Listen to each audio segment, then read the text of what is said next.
everybody, it's me, Kai. Man, I've got a question for you. What's most important?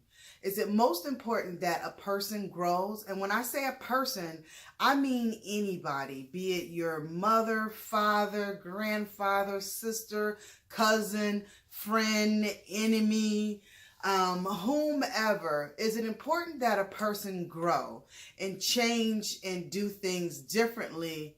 Or is it most important to still be upset with that person and hold whatever resentment or anger towards that person because they didn't do what you felt like they should have done to begin with? Okay, now that I've said that, let's say you have a friend who was a butthole.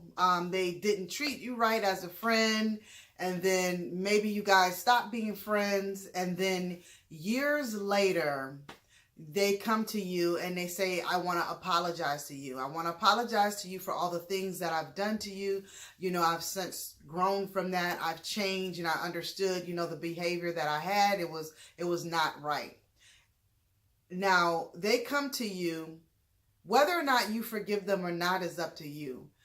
But you have to acknowledge that the person A was courageous enough to come to you and to say everything that they had done to you was wrong and that they apologized for it and that they've grown.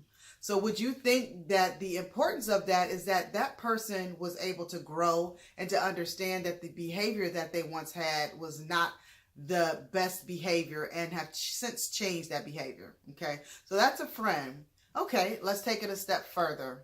You guys all know that I wasn't, raised by my father. I was raised with my mother and my stepfather. But my father left when I was 3 years old. So let's say during this whole time, my father, he doesn't take care of me. He has a whole nother family, which my father did. I've got a bunch of siblings. And during this time that after so many years, he comes to me, he says, Kai, he says, I love you. I wasn't a very good dad to you. I, hope that we can, gain some type of, if not father and daughter relationship, that we can at least be okay to, call each other every once in a while or whatever.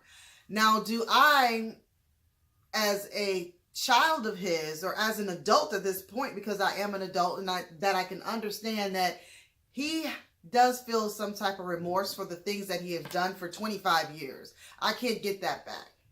But do I, as a person, realize that he's grown and I can forgive him for whatever it was that he did or did not? But I have to recognize that he is not the same person that he once was, and that he has changed and that he's grown and his behavior is much better than it was. Now, we have this thing in society where people do things wrong, they change their behavior, and we still hold them hostage for the old behavior.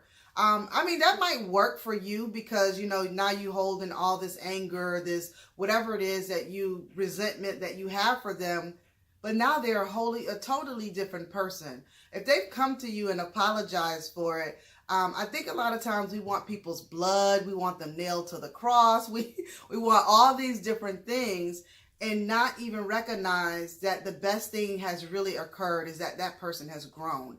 I believe that that's the best thing that could possibly happen to a person is their growth and their evolution, and that they've recognized who they are and what it was that they did. Their behavior was not, the best behavior. It was not something that they should have been doing to you or to anybody, or they weren't the best friend. They weren't the best cousin, the best sister, the best aunt, the best whatever, whatever the case may be. But they can understand now, as I've been able to distance myself from you in that situation, I realize all the faults that I had within that. If you can't forgive them for it, then that's on you. But you have to recognize a person's growth. You have to be able to look at them and say, well, they have grown. If you don't, then there's some ego going on with you. There's some resentment. There's a lot of things that are going on with you at that particular point that you have to sit down and say, why do I feel such anger toward this person when I've been allowed to continue to live and to grow and to be And it seems like they have been able to do that as well. Do we hold the person hostage? Because in my case, let's say my father went on and he had other kids and he was a father to some of those kids. If I were, upset with him because he was a better father to one of them than he was to me, then all of my years I'm feeling this anguish and angst, and I have all these inward things that are happening to me. I'm saying, like, I'm really dealing with all these things when he's gone on to be a better person. And I have to recognize that. I'm glad he's a better person for, my sisters and my brothers, that he's been, a better father to them. That shows his growth and his elevation. And in return, to be honest with you, that shows mine. Anyway, tell me what you guys think in the comments. Tell me about situations where, somebody has come back years later to you and maybe have apologized for some things, and you either A, forgave them, or you did not, or however it was that you felt about the situation. Let's talk about it. Let's bring it out in the open. Peace, people.